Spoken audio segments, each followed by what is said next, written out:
Bonjour à tous et bonjour à toutes et bienvenue dans le port de Celticos. En cette période d'Halloween, mon Kiev qui a revêtu son superbe camo bien glauque. Et bon, allez, on a vu ça. On va passer à un sujet, donc, comme vous l'avez vu, probablement, comme vous l'avez deviné, nous allons parler des batailles de clans, des guerres de clans, qui ont lieu en ce moment. Alors, je sélectionne, voilà, les navires, et nous allons donc commencer par parler de cette nouvelle saison de guerre de clans qui vient de commencer, qui intéresse les navires tier 6. La première chose déjà qu'il faut préciser, c'est tout simplement quelles sont les règles généralement admises et imposées dans cette partie. La première des règles, c'est pas de porte-avions. La deuxième des règles, c'est un seul cuirassé. Et ensuite, eh bien, c'est un peu quartier libre. Vous pouvez mettre autant de croiseurs, autant de destroyers que vous voulez.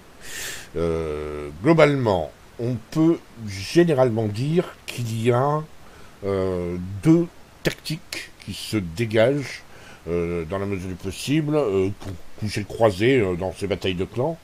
La première est une tactique à 2 croiseurs et 2 destroyers. La seconde tactique, c'est une tactique à 3 croiseurs et un seul destroyer. C'est la tactique que nous avons décidé, nous, d'adopter dans mon clan, pour les batailles de clans. Je développe les intérêts de cette tactique au cours des 2 batailles, donc je ne vais pas trop insister. Par contre, si on revient à la première tactique, à savoir la tactique, effectivement, alors on va quand même essayer d'expliquer ça, voilà. On a effectivement un cuirassé obligatoire, les 2 croiseurs, les 2 DD. Qu'est-ce qui se passe la question que l'on peut se poser à ce moment-là, c'est quel destroyer utiliser.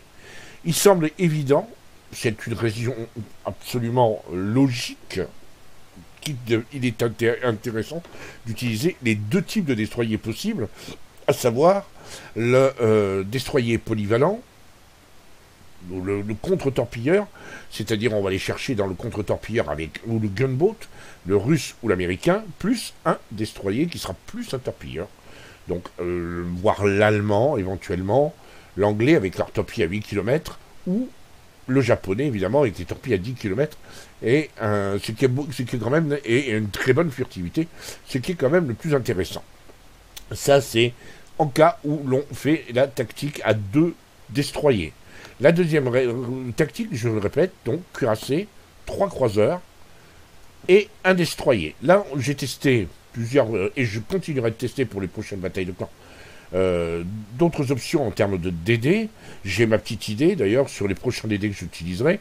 Là, vous allez voir 2 batailles de clans, 2 batailles, oui, une avec un T61 et l'autre avec un Natsuharu. Alors pourquoi j'ai utilisé ces 2 navires? Tout simple, c'est très simple. Hein. Le T61, j'ai un excellent feeling avec ce navire, qui est plus un navire très polyvalent, avec on va dire une dissimulation relativement passable, plutôt bonne, 6 km 10. Moi j'estime que c'est plutôt bien. Il n'y a pas... Oui, c'est bien, voilà, ça me plaît. L'Atsuharu est le navire, lui, que j'ai choisi dans l'autre bataille, parce que c'est tout simplement le destroyer le plus furtif de l'ensemble du jeu, enfin, des 12 destroyers qui sont à votre disposition, qui sont à ma disposition en tout cas pour la bataille de clan. 5 km 8, je crois. Donc c'est un véritable plaisir à jouer, parce que là on est vraiment sur du très bon, un très bon ratio torpillage furtivité. C'est d'ailleurs l'un des destroyers qu'on croise le plus avec le Fubuki. Et ensuite, c'est un petit peu naturellement, on peut pas tirer de règles. Il y a eu très peu de batailles, il y a eu 2-3 soirées qui ont été faites. Je vais pas tirer de plan sur la comète, mais il est bien évident que après on peut considérer que quand on rencontre un Aquarius, un Gae-2, un Farragut ou un Gevni, la personne qui joue destroyer parce qu'ils ne peuvent pas faire autrement. C'est tout à fait évident, il a que celui-là disponible. Néanmoins, le rôle du destroyer, surtout dans ce type de bataille, est capital. véritablement, encore plus peut-être que dans les batailles en PVP. On a besoin de sa furtivité, on a besoin de ses torpilles, même s'il ne met pas de torpilles au but. Le danger qu'il fait peser est vraiment indispensable. En plus, il est indispensable pour créer le contexte de stress chez l'ennemi. L'ennemi a peur d'être tourné, l'ennemi a peur d'être permaspot. Donc c'est quelque chose auquel il faut jouer énormément. Le destroyer est indispensable pour ça. C'est pour ça que je n'ai pas présenté de tactique à cuirassé 4 croiseurs. C'est assez peu. Je ne les ai pas encore rencontrés, mais pourquoi pas, c'est possible. Hein. On va enchaîner avec 2 batailles, peut-être 3, je vais voir c'est la longueur de la vidéo.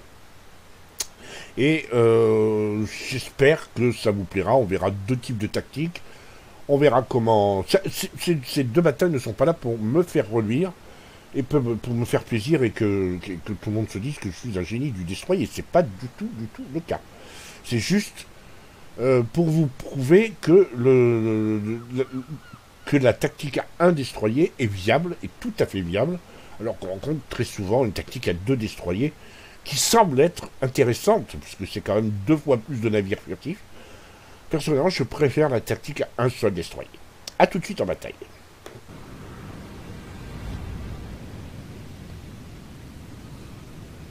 Allez, on est parti, on est donc sur la map voisin, non pas voisin, Détroit. En clan War, donc, 5 contre 5, avec des tiers 6. Et il y a 2 configurations possibles, enfin il y a plusieurs configurations possibles, enfin 2 généralement possibles. Croiseur, 3 cuirassés, 1 cuirassé, 3 croiseurs, 1 DD. Et l'autre configuration, c'est 1 cuirassé, 2 croiseurs, 2 DD. Nous, on a choisi la première configuration, c'est là, 1 seul destroyer. Je suis le destroyer, mon T-61, allemand, donc. Et l'ennemi a choisi la configuration à 2 destroyers avec 2 torpilleurs, enfin 2 torpilleurs. Fubuki Atsuharu, mais je persiste à penser que l'Atsuharu qui est sur la ligne des gunboats est plus un torpilleur qu'un véritable gunboat, sachant qu'en plus c'est le navire le plus furtif en tier 6 du jeu, beaucoup plus furtif que le Fubuki, de 200 mètres, tout simplement. On a en face de nous un Mutsu, on a en face de nous un Graf-Spee, qui est un excellent navire, parce que c'est un véritable petit cuirassé de poche, donc il fait énormément de dégâts sur les cuirassés comme sur les croiseurs. Rappelons que le Graf-Spee, c'est aussi le prédateur naturel de la Galissonnière et du De Grasse. Or, c'est précisément un la Galissonnière et un De Grasse qu'il y a dans notre équipe. Donc il faut se méfier. Moi, en tant que destroyer, j'ai négligé d'aller sur A, sachant que mes alliés allaient s'y rendre, un peu avec un poil de retard, mais allaient s'y rendre. Tandis que moi, j'ai décidé de prendre rendez-vous sur B, non pas pour caper B, parce que je me doute bien que l'ennemi va se ruer dessus comme la misère sur le pauvre monde, mais pour faire du spot passif et permettre à mes alliés de tirer éventuellement sur ceux qui apparaîtront. Je suis parfaitement conscient que je suis moins furtif, d'assez peu d'ailleurs, par rapport au Fubuki, mais nettement moins furtif qu'un, comment dirais-je, qu'un Atsuharu. Voilà, là j'ai détecté le Minutsu et je sais qu'il y a un destroyer, probablement l'Atsuharu, voilà. Donc il m'a repéré, je ne l'ai pas repéré, et voilà, je le vois parce qu'il était tout simplement à se diriger vers moi. Donc là, je présume qu'il a lancé ses torpilles, mais le temps qu'il fasse l'alignement de ses tourelles, moi, je me casse. Mon projet était effectivement de torpiller la smoke, puis de partir vers la petite île, entre les 2 îles, là, et de revenir. C'est une tactique que j'ai ensuite utilisée et qui m'a coûté très cher. Donc là, je suis inspiré de ne pas le faire. L'idée qui me vient à ce moment précis de la partie, c'est je vais faire tout le tour, passer entre les petites îles qui sont en F3 pour faire du spot passif et prendre à revers les ennemis. Sachant que généralement, dans ces batailles, en bataille classée, il y avait toujours un DD rouge qui faisait ça et qui nous prenait à revers. Donc j'ai décidé de le prendre de vitesse et de partir à la chasse au DD rouge, surtout que si je tombe sur le Fubuki, parce qu'on sait où est la Tsuwaru, quelque part dans le nuage de smoke, dans la smoke. Je me dis, si c'est le Fubuki, je suis un T-61, c'est-à-dire que j'ai quand même des canons qui s'apparentent à ceux du Gaide. Je devrais pouvoir le sortir en dogfight. Donc je pars donc avec cette idée. J'ai spoté vaguement les deux croiseurs, le Graf Spee et la Oba. Là je les spotte plus. D'ailleurs mes deux stratèges vont commencer à s'en plaindre en me disant s'il te plaît dépêche-toi parce qu'on a besoin de spots. Alors là je réussis à les trouver. Ce qui va beaucoup plaire au Dunkerque qui a enfin une solution de tir. Et vous voyez tout de suite, le Graf Spee commence à pouvoir perdre des points de vie. Et là au bas aussi. Donc je m'attendais à rencontrer le Fubuki, je ne vais pas le rencontrer. Mais là, je me dis que si je passe, si vous regardez la minimap, et vous voyez là que je serai repéré. Si je passe là, le Graf Spee, je vais être pile, je suis repéré à 6 km 10. Je cours le risque d'être repéré parce que le Graf Spee risque de se diriger vers moi et de très vite me trouver. Je ne veux pas prendre de risque, donc je change d'avis et je me dis je vais passer de l'autre côté de l'île. Et comme ça j'aurai une marge plus importante pour les permaspots en quelque sorte.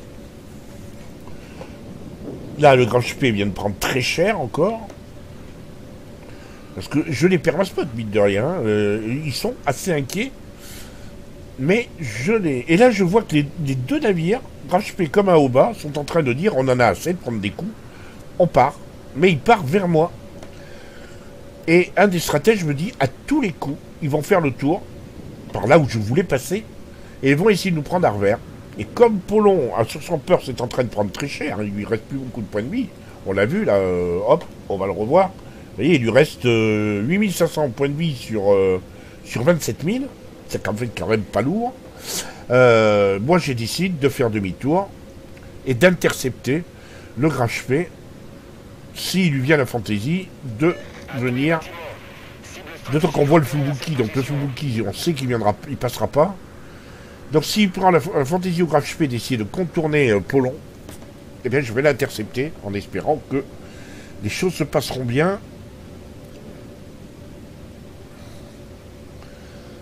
Et là à nouveau, ils vont me réclamer du spot en me disant s'il te plaît fais-nous du spot, on voit plus rien, on est aveugle. Là je sais bien, mais je reviens, ça vient.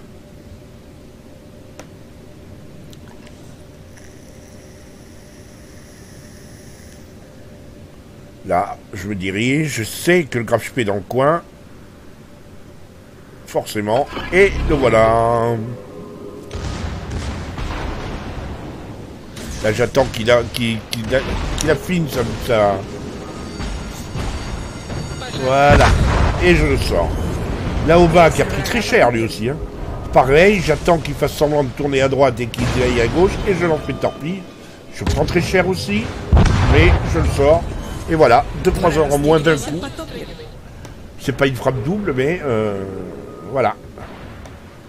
Maintenant reste le Fubuki. Ça a complètement déconnecté l'équipe rouge du jeu. Ils ont pris un coup très sec au moral. Le Fubuki continue d'essayer de sortir Polon. Et Polon est rusé. Il est planqué derrière son rocher. On le voit là.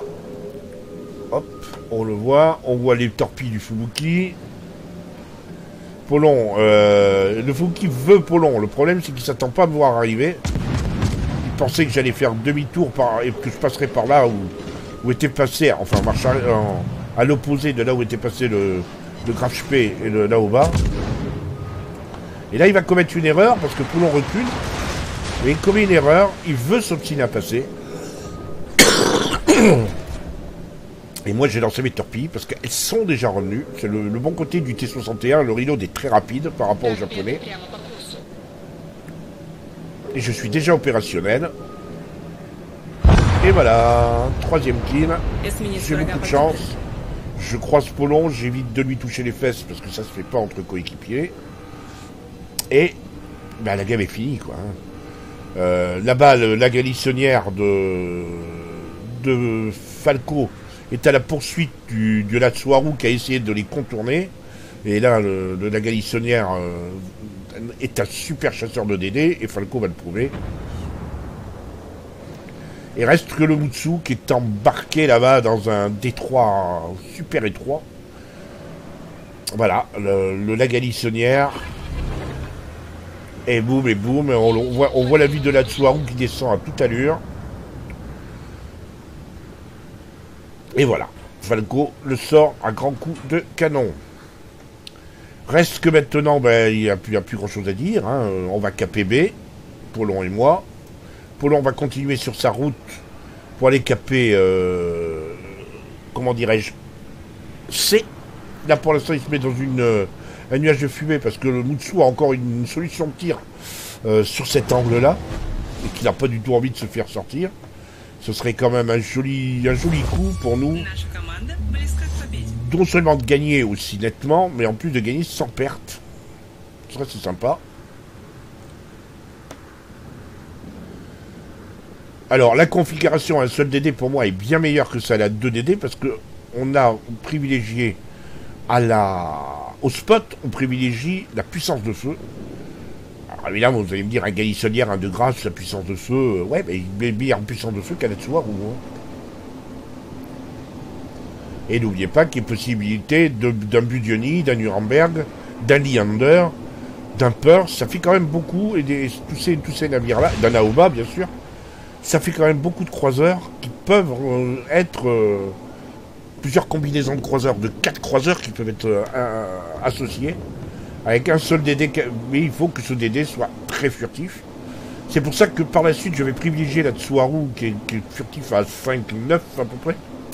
Je privilégierai la Tsuharu, mais je suis très content de cette partie en T61. Je prouve encore une fois que le T61 est un navire remarquable. C'est le premium allemand, je le rappelle. Tier 6. J'ai le torpilleur, là où le Gaede est le contre-torpilleur. Et pour une fois, ils ont mis un premium qui était un petit peu complémentaire d'un navire de l'arme technologique. Ça, je trouve ça plutôt sympa. Comme ils avaient fait pour le Charnor Segnaisno, hein, qui étaient les deux sister ships totalement semblables IRL.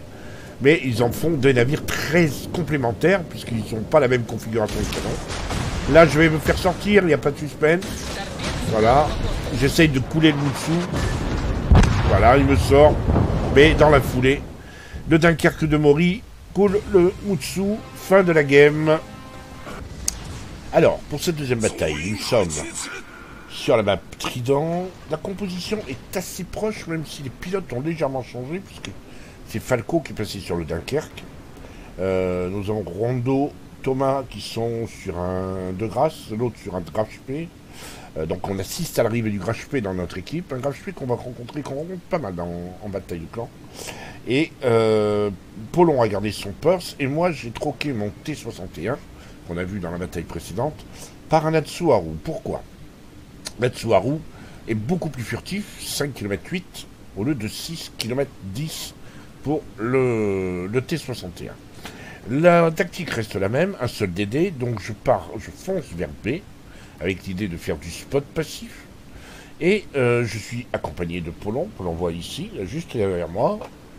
Les autres, devant, se diriger, je vous montre un minimap, vont se diriger sur C, alors assez lentement, j'en conviens, mais le but du jeu, si vous voulez, c'est de s'emparer de C. Moi, mon job va être de venir sur B et d'essayer de faire du spot pour déterminer dans quelle direction va l'équipe adverse. L'Atsuharu, malgré le fait qu'il soit considéré comme un gunboat, ce qui pour moi il n'est pas définitivement, l'Atsuharu va donc doit jouer sur sa furtivité pour effectivement éviter de rentrer en dogfight. Alors, il se trouve que j'ai un Atsuharu en face de moi, donc ça va bien. Il y a un Pensacola, sinon c'est un Budioni, un Graf-Spee. J'aimerais autant éviter d'être pris par le Budioni, lequel Budioni est un avec son reload pourrait me débiter en petits morceaux. Donc là, vous voyez que j'ai torpillé d'une manière où le Budioni, en envisageant que le Budioni va rester droit comme il est là, et puis se positionner derrière son île pour nous tirer dessus, ce qu'il ne fera pas, puisqu'il va tourner. Donc, ayant cette assurance qu'il tourne, je peux rentrer dans le cap, parce que il était juste à la limite de ma portée. Donc là, il évite mes torpilles. On voit que le Graf Spee, effectivement, s'éloigne aussi. Donc, il n'y a pas de doute. Donc, le DD, parce qu'on est en face d'une équipe à 2 DD cette fois.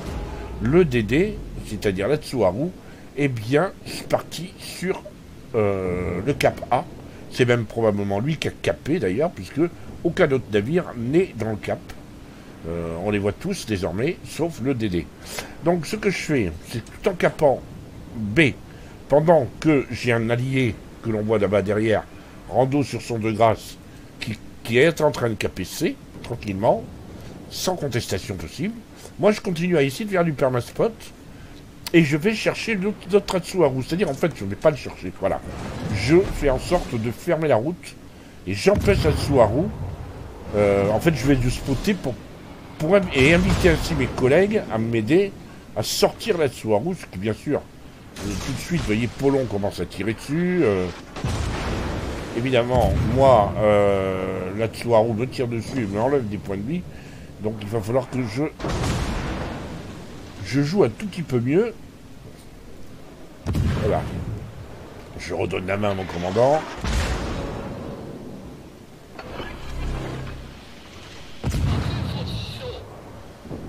Voilà, je me suis mis dans un nuage de fumée. Je suis à peu près sûr que la Tsuharu ennemie a... Comment dirais-je, va lancer ses torpilles. Donc il faut que j'avance. Non, il faut que je recule. Et là, évidemment, c'est ce que je fais.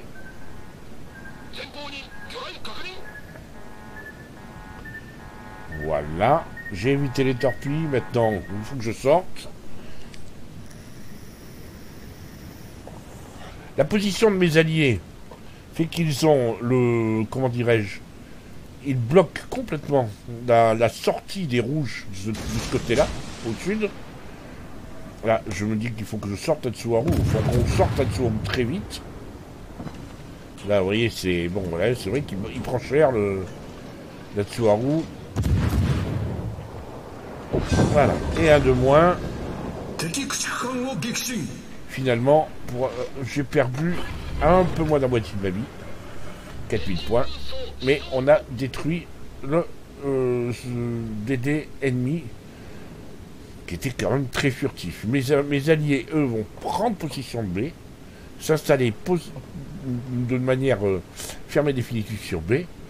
Et moi, je vais commencer à faire du permaspot. Ce pourquoi j'avais pris la Tsuharu, c'est pas pour entrer en combat, mais c'est juste pour faire du permaspot et potentiellement de torpiller aux limites des possibilités de mon navire naturellement. Alors là, je me souviens que Polon m'a dit surtout prends ton temps pour torpiller, ne t'emballe pas, ce que je suis en train de faire d'ailleurs, je m'emballe. Parce que, effectivement, vous voyez, le Warspite a sorti son avion, donc il y a de fortes chances que les torpilles ne toucheront pas. Le Warspite va voir mes torpilles. Donc moi, je me tais, je tire surtout pas, je fais le tour et je vais aller au nord de leur position pour essayer de les spotter tous. La position est fameuse, on a les 2 caps, on est solidement installé, on ne peut pas nous enlever des 2 caps. J'ai quand même 3 navires qui défendent ce cap, plus de grâce de rando qui est planqué là-bas derrière l'île. En aucun cas, il ne court aucun risque, personne ne court aucun risque. Moi, je vais me contenter simplement d'arroser de torpilles mes adversaires. Ils savent qu'il y a un navire au nord. Ils sont extrêmement gênés aux entournures. Ils ne peuvent plus manœuvrer. Voilà, c'est ça. C'était le but du jeu. Et c'est la tactique qu'on a employée. Encore une fois. Dans la bataille précédente, j'avais sorti 2 croiseurs, ce qui avait définitivement détruit comment dirais-je, ce qui avait détruit les velléités offensives ennemies. Dans l'autre, on avait accepté qu'ils prennent les 2 caps, mais... Enfin, et on avait accepté qu'ils prennent les 2 caps. Là, on n'a pas accepté. On a pris d'autorité les 2 caps, le cap central, et d'une certaine manière, on a profité d'une certaine passivité de l'ennemi. On s'est montré plus agressif parce que le DD Ennemi, lui, est allé chercher le cap le plus facile, alors que moi, j'ai pris le cap qui pouvait potentiellement être le plus contesté. Voilà, tant pis sur le Budioni. Là, je lui tire dessus pour le finir, parce qu'il n'y a pas de raison, il reste 3 points de vie. Voilà, boum. Encore une fois, et dans la foulée, le graphe de Thomas sort le graphe ennemi. Il n'y a plus de partie, il n'y a plus de match. Le Warspite et le Pensacola se sont échappés. Le Pensacola est vraiment très loin. Hein. En aucun cas, il ne peut peser sur la bataille. Moi, je me contente simplement, je vais aller refaire du spot sur le Warspite, pour ceux qui ont envie de faire un peu de dégâts sur le Warspite. Et puis, je vais aller chercher A, hein, tant qu'à faire. La partie est finie, hein, il reste 150 points à marquer. On a simplement appuyé là où ça faisait mal.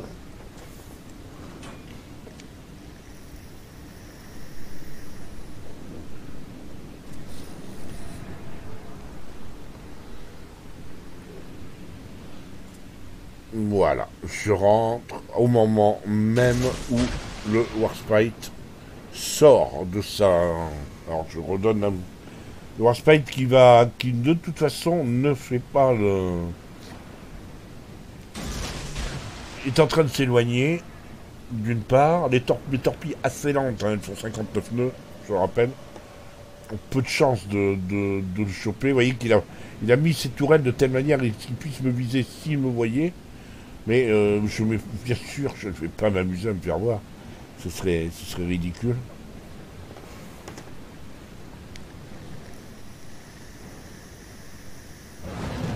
Voilà, on a capé les 3, c'est terminé. Fin de la bataille. De retour au port avec Natsuharu, puisque c'était le dernier candidat que l'on a vu sur la bataille. Alors, quels enseignements retirer? Alors évidemment, déjà dans un premier temps, je n'ai pas mis les écrans, parce que Guerre de clans, c'est une œuvre collective. Je n'ai pas à me mettre en avant, ou à mettre en avant l'un de nous, sous prétexte qu'il a fait plus de dégâts, ou plus de kills, ou plus de... voilà, et là on est vraiment sur de l'œuvre collective, et mon propos c'était de vous montrer le placement des uns et des autres, et la viabilité d'une tactique à un destroyer. Qu'est-ce qu'il me reste comme choix? Il y a d'autres possibilités que je veux essayer lors des prochaines batailles de clans. Le Galant, tout d'abord, qui est un anglais, qui est probablement meilleur que l'Iquarius, qui est un premium. Dissimulation à 6-6, vous voyez que là ça commence à devenir chaud. Ça c'est le premier. Autre test possible, le Hanshan. Le Hanshan qui est un Gevni. Alors, dissimulation à 7 km, là c'est vraiment très chaud. Mais c'est un Gevni avec des torpilles à 8 km. Donc ça peut être intéressant. Alors le Hanshan, le Galant font partie de mes projets. J'ai testé le Fubuki aussi, mais je ne vous ai pas mis la vidéo parce qu'elle n'était pas très intéressante. D'ailleurs, je tiens à vous le dire, si les prochaines batailles de clans avec le Galant et le Hanshan ne sont pas symptomatiques, je ne les mettrai pas, bien sûr. Propos, c'est vrai que c'est une partie collective, mais le propos, c'est pas non plus de passer pour une grosse tâche aux yeux de la communauté. Donc je testerai des DD en essayant de faire quand même quelque chose d'à peu près propre. J'espère que cette vidéo vous aura plu. N'hésitez pas à poser vos questions ou à donner vos idées. En tout cas, on se retrouve très bientôt, si vous le voulez bien.